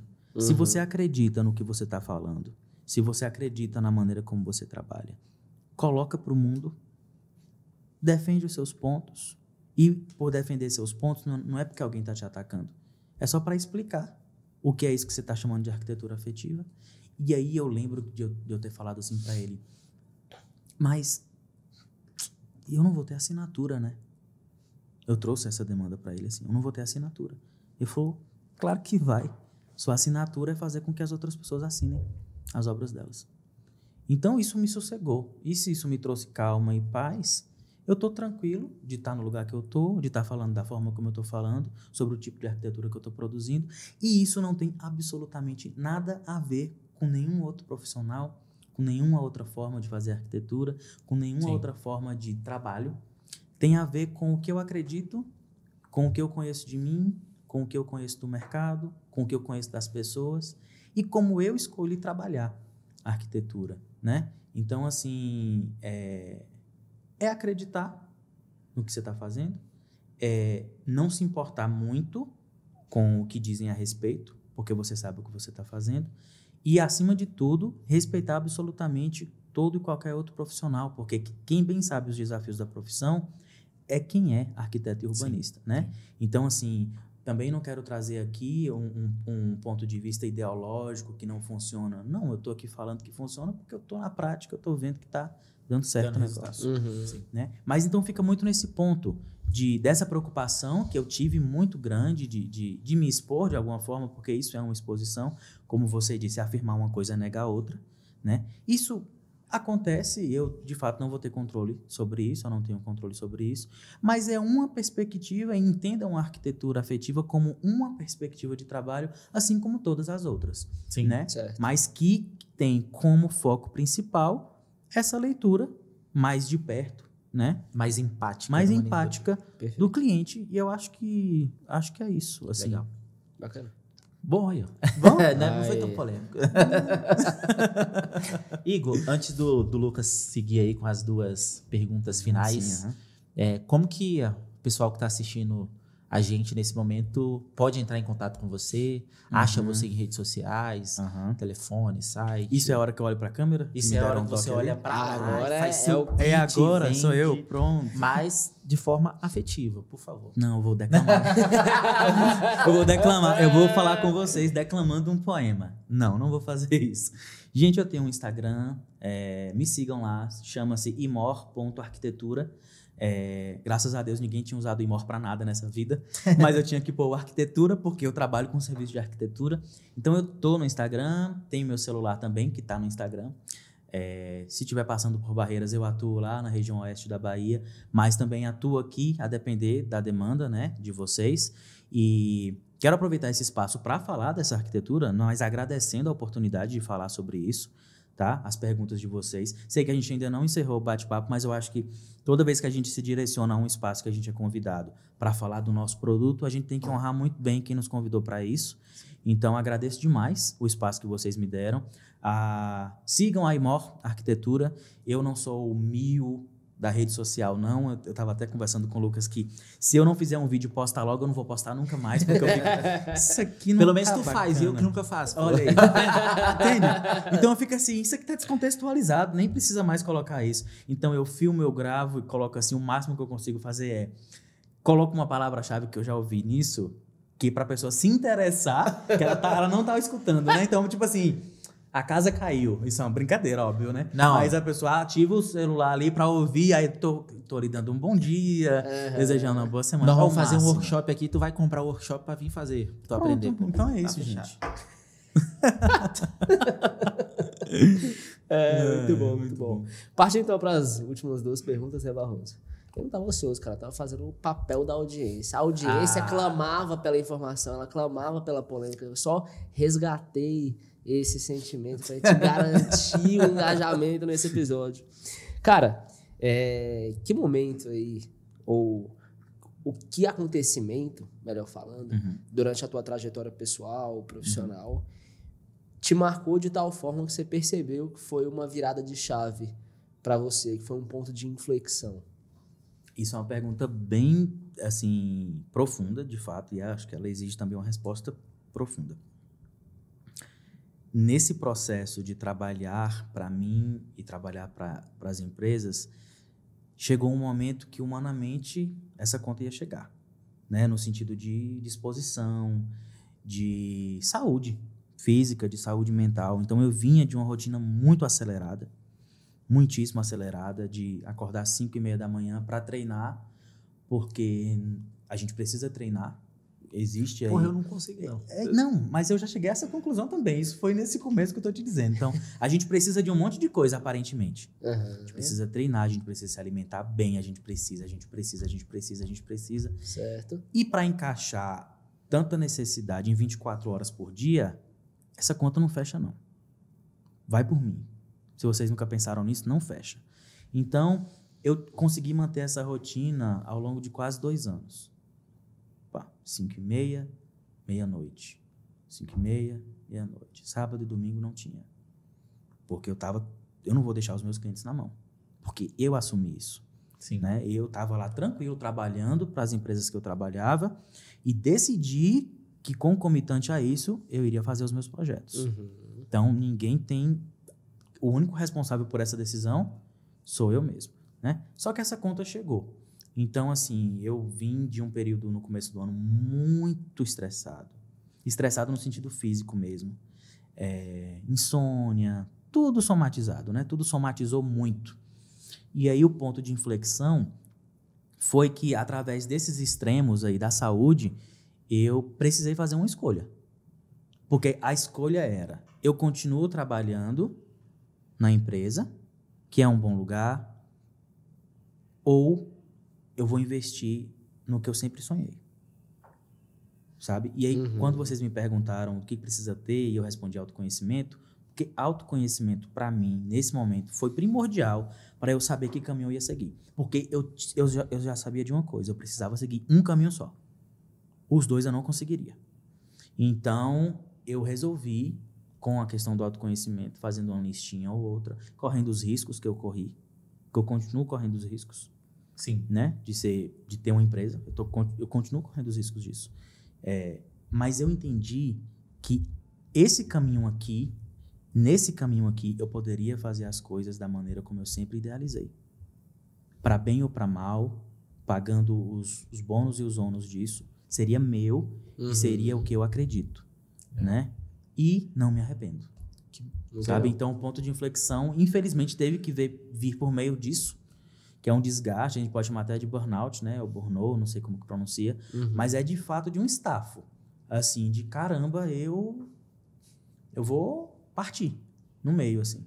Mas respirei, fiz essa escolha, isso exigiu respirar, exigiu autoconhecimento, como eu disse mesmo, e um planejamento. Normalmente, o nosso ponto de inflexão vem muito de um impacto emocional. Normalmente. É quando você entende, caramba, isso não tá certo. Isso precisa mudar e precisa mudar logo, sabe? E depois que eu tomei essa decisão, foi bem complicado permanecer na rotina, né?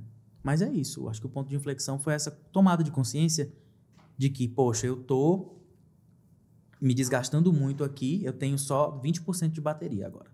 Sim. O que eu vou fazer com esses 20%? Eu vou apostar em um caminho em que eu consiga recuperar essa bateria ou eu vou continuar nessa loucura de trabalhar até a noite, fim de semana, papapá.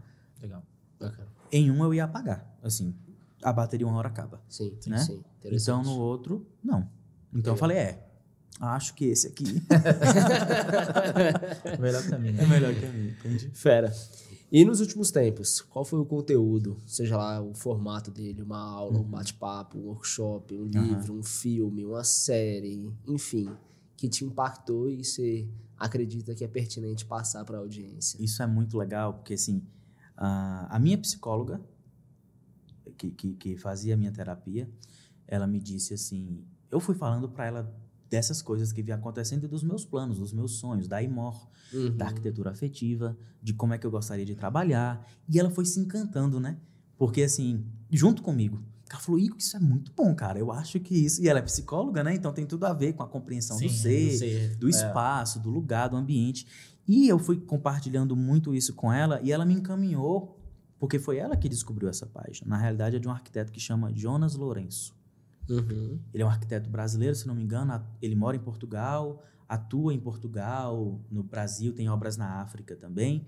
E ela falou, olha, esse cara me lembra muito você, me lembra muito o que você diz que trabalha e como você trabalha. Dá uma olhada, ela me enviou. Porque ele tem alguns anos de carreira. E sabe, embora ele não use o termo arquitetura afetiva, quando eu entrei na página do cara, é exatamente o que eu tinha idealizado para mim, sabe? Em sentido até de posicionamento de marca, do que vai aparecer no meu feed, sabe? Então, do que eu entendi, do que eu idealizei para a IMOR, eu fiquei tão empolgado que eu mandei mensagem para ele. Ele é um cara, sabe? Jonas, eu tô abrindo minha empresa agora, entendeu? O nome dela é esse, eu tô querendo trabalhar com isso. O que você acha? Cara, o cara foi sensacional. Esse negócio dá certo mesmo. Caramba. Ele falou, eu faço isso tem 30 anos. Eita, porra. Então vai por mim. Tem pouco tempo, né? Tipo... sabe você mandar uma mensagem como quem manda mensagem assim pra... Sei lá, fala aí um rockstar, um popstar. Você fala, esse cara nunca vai... Ele não precisa disso. Por que ele vai ler minha mensagem e responder? Foi imediato. Que massa. Ele respondeu, ele falou bem assim, investe. Eu até mandei a identidade visual, eu falei, tá linda. Aí eu falei, eita, então vamos embora. Esse cara tá falando que tá bom, sabe? Então ele foi esse conhecimento, contato, sabe? Então ponto, eu sempre acompanho ele, tudo que ele posta, porque ele tem um posicionamento muito educativo na rede social dele. Então ele, diferente de mim, por exemplo, eu não tô lá, até por uma questão de temporalidade mesmo. Agora eu tô focando na estruturação do escritório, mas ele já tá em um passo que ele diz a importância de ter planta dentro de casa. E é um conteúdo muito bem feito, muito bem defendido, sabe? Então, eu sempre consumo muito do que vem dele, porque eu me identifico demais com o que ele produz. Ele fala muito, por exemplo... É bom encontrar pessoas assim, né, que defendem realmente a visão, porque a planta esteticamente é bonita, boa parte delas, né? Mas você defender o porquê que é importante ter a planta dentro de casa, aí é outra coisa. Aí é outra coisa. E aí é bom também porque, assim, com perdão da expressão, eu fiquei me sentindo menos ET. Eu falei, não, eu não tô doido, sabe? Porque ele tá fazendo isso, né? E tem um projeto dele incrível, que é uma escola na África, em algum país, eu não me lembro, que ele utilizou a mão de obra local, ele utilizou as técnicas de construção local. Sabe o que é? E é exatamente como eu encaro o processo projetual. Sabe, você já viu algum ator falando de como é que é montar um personagem? Já. Pô, Tem que se despir. Isso. Desaprender. A gente tem que se despir, eu tenho que me desaprender. Desaprender do ser que ele é. Isso. Essa eu é preciso. E isso é o que eu faço. E é isso que Jonas faz também. Porque a partir do momento que você é um cara que tem 30 anos de carreira, que você tem um bom posicionamento, que você tem bons projetos, alguém te solicita para fazer uma escola na África e você passa por esse mesmo processo. Tipo assim, deixa eu desaprender. Vamos desaprender figurado, né? Mas deixa eu desaprender aqui tudo o que eu acho que eu sei a respeito dessa cultura, a respeito da necessidade desse povo, e deixa eu aprender com quem mais sabe, que são eles. Se vocês verem, o projeto é fenomenal. Legal. O projeto é fenomenal. E assim, eu encaro muito assim. Então, é isso, é um despir, mergulha na necessidade, no negócio, no processo, no projeto e faz. Incrível. Igor, cara, muito obrigado pela conversa. Tô bem surpreso, assim, pelo rumo da conversa. Eu gosto da subjetividade, então foi um papo que eu me amarrei fazer. Legal, muito bom saber disso, cara. Muito bom. Eu anotei algumas frases aqui de impacto, porque saiu algumas aqui, mas eu sempre assisto o episódio. Eu acho que eu sou o único aqui que assiste o episódio. Tu assiste, Lu? Claro que eu assisto, porra. Não assiste, não. Eu sei que o Wesley, o cara atrás das câmeras ali, não assiste. Mas eu vou assistir novamente, vou anotar algumas coisas assim, que eu achei bem interessante. Dos episódios já, né? Mas, cara, muito prazer mesmo de receber você aqui. Igual. Obrigado pela disponibilidade, por ter vindo de Barreiras para gravar com a gente. A gente fica muito feliz.